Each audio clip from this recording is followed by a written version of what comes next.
போக்கிரி பொங்கல் போக்கிரி பொங்கல் அதுதான் நம்மளுக்கு ஈஸியாக வரும். ஏன்னா ஈஸியாக ஒன்றும் இல்லை, கலர் எடுத்து கொடுக்குது. ஆனால் மைக்கேல் ஜாக்சன் அந்த ஸ்டெப் வருமா? எந்த ஸ்டெப்பு? ஃபேமஸான ஸ்டெப்பு வாவ் அதுதான் வரும்.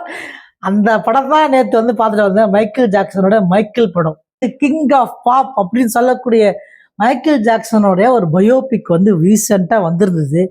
2-3 வாரமாக பார்க்கணும்னு சொல்லிட்டு நேற்று தான் அந்த படத்தை பார்த்தேன். அப்பா யோ என்னயா இது, நம்மளுக்கு டான்ஸு ஆட தெரியல, அந்த டான்ஸ் எல்லாம் பார்த்து கை காலெல்லாம் அப்படியே துடிக்குது. டான்ஸ் அந்த வராது.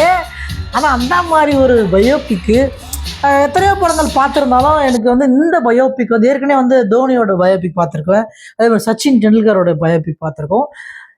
இந்த பயோபிக் எனக்கு வந்து ரொம்ப ஒரு நெருக்கமாக இருந்துச்சு. ஏன்னா அப்படி வந்து இவரோட டான்ஸ் ஆட ட்ரை பண்ணி முக்கால்வாசி ஃபெயிலியர் ஆன கதை தான். இப்போ முக்கால்வாசி இல்லை, எல்லாமே ஃபெயிலியர் தான். வரதா தியேட்டரில் போயிட்டு இந்த படத்தை பார்த்தேன் ஸ்க்ரீன் 2ல்.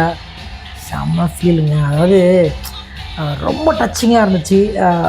டான்ஸை தாண்டி ஒரு ஒரு இண்டிவிஜுவல் பர்சன் வந்து எப்படிலாம் வந்து உழைச்சி எப்படிலாம் தன்னோட டேலண்ட்டை வந்து வளர்த்து ஃபேமிலியோட எப்படி வந்து மேலே வந்துக்கிறார் அப்படின்னு சொல்லிட்டு இந்த படத்தை வந்து பார்க்கும்போது தெரியுது. இது பார்ட் 1 தான், இன்னும் வந்து கண்டினியூஸ்னு போட்டுக்கிறாங்க. அவரோட ஸ்ட்ரகிள் என்ன, அவர் எந்த ஸ்டேஜ்லாம் தாண்டி எப்படிலாம் வந்திருக்கிறாரு, அவர் எப்படிலாம் வந்து எவ்வளோ விஷயத்த ஃபேஸ் பண்ணியிருக்காருன்ற விவரிக்கிற மாதிரி இருக்க படம் தான் வந்து இந்த மைக்கேல் ஜாக்சனோட இந்த மைக்கேல் படம். ரொம்பவே பிடிச்சிருக்குது. அதில் வந்து அவங்களுடைய அண்ணன் பையனும் தம்பி பையனும் யாரும் நடிச்சிக்கிறாப்புல வேற மாதிரி வந்து அப்படியே டிட்டோ தான். இந்த டைரக்டரும் வந்து எம்ஜிஏவி அப்படியே வந்து கொண்டு வந்திருக்காரு இந்த படத்தில். நீங்கள் வந்து ஒரு மைக்கேல் ஜாக்சன் ஃபேனா, இல்லை வந்து நான் டான்ஸோட மிகப்பெரிய ஒரு வெறியன் அப்படின்னு நினச்சிங்கன்னா வந்து இந்த படத்தை கண்டிப்பாக மிஸ் பண்ணாதீங்க.